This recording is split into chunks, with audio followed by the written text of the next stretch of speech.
Eh bien bonjour tout le monde, comment allez-vous les amis? Bienvenue sur la chaîne Tech News et Test. On se retrouve aujourd'hui comme vous avez pu le voir pour faire l'avis sur le LG G Flex, le smartphone que j'ai pu présenter avec une présentation un peu plus spéciale que d'habitude. Vous avez pu remarquer durant les dernières vidéos, il y a eu le déballage qui est sorti seulement en musique.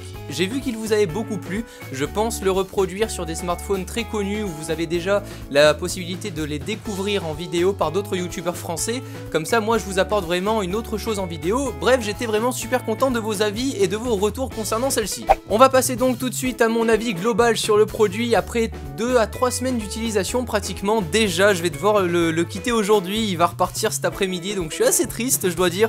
Sans plus tarder, mon avis en vidéo, vous l'attendiez tous, qu'est-ce que je pense de ce premier téléphone incurvé? Tout d'abord je le trouve vraiment hyper design et hyper sympa dans la vie de tous les jours.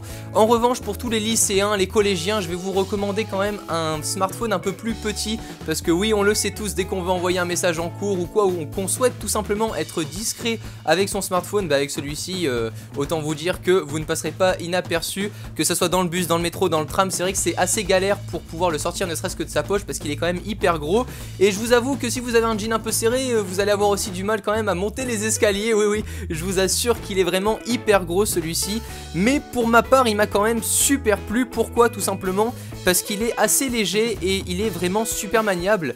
Concernant en plus les caractéristiques qui sont vraiment juste énormes et fabuleuses pour tous les passionnés de photos et de vidéos, je vais vous le recommander parce qu'on a quand même une qualité 4K. J'ai pu faire beaucoup de vidéos avec, comme vous avez pu le voir aussi sur la chaîne ces derniers temps, et j'étais hyper ravi de pouvoir l'utiliser parce que voilà, on a vraiment une qualité qui est là. La 4K, bah, c'est pas de la fausse quoi. Il y a vraiment, quand je monte les vidéos avec le Mac, bah, on voit que le Mac a vraiment beaucoup de mal à traiter les vidéos, et j'en étais en tout cas super content pour tout ça. Et ça va me faire bizarre de repasser, j'avais mon HTC et ça va vraiment me faire bizarre de repasser à du 1080p normal, basique, parce qu'avec celui-ci j'ai enregistré quand même 120 mégaoctets de données par minute et c'est quand même tout simplement énorme.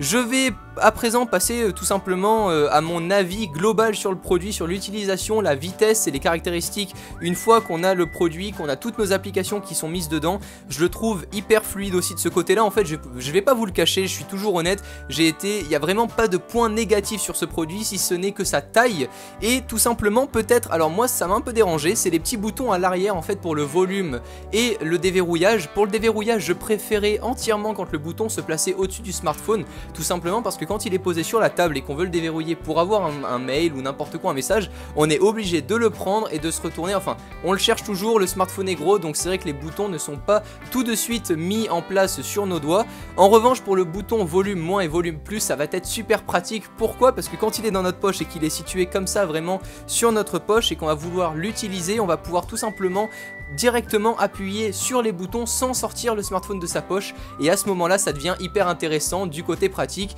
Mais je vous avoue que si vous avez des bons écouteurs avec le volume plus et le volume moins et que c'est compatible avec Android, pas besoin de se soucier de ce problème là.